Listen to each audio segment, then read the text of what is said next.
Andy, you called your win yesterday a bit lucky, and are you going to say the same about your draw today? Yes, of course. I don't know. He played really, really well. He found lots of really insane ideas. Yeah, I was just really lucky in the time scramble. It was an interesting opening as well because, well, White actually never castled, played with his king on f2 for a long time. Did you feel that would also give you chances, or how were you feeling in like the early middle game? Yeah, actually, I didn't really remember this F4 line. But supposedly it's around equal, and I'm supposed to just play knight c3. But in general, I think yeah, in the middle game, I thought I had some potential for attack.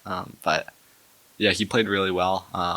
Found lots of nice preventative ideas, especially like rook d2, um, and like rook h1. So this was just very lucky.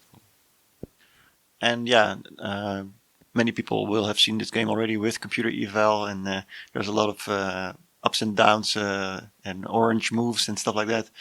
Um, did you feel like that during the game that he was at some point winning and you were escaping? Apparently, he was then winning again. Was that sort of something you sort of experienced during, or is it just you're just playing and you have no idea what's going on? Or I guess yeah, I could sense when things were getting out of hand for me.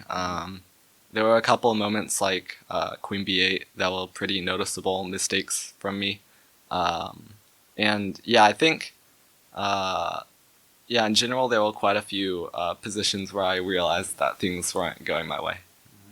I guess yeah, there was this one funny idea I will mention. It was if after I played knight e3, he played a really good move, king g1.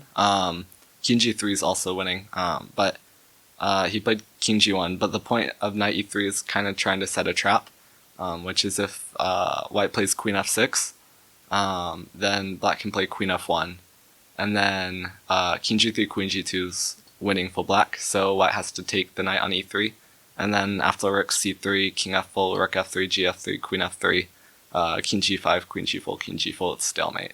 So there were lots of really funny ideas that were, I guess, in position, but all along I knew pretty much I was on the trying to hold side.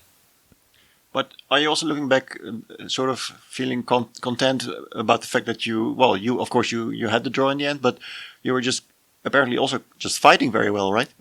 Yeah, I'm pretty happy about my play towards the end of the game, especially because I knew I was losing, so I was just trying to make the best of my chances.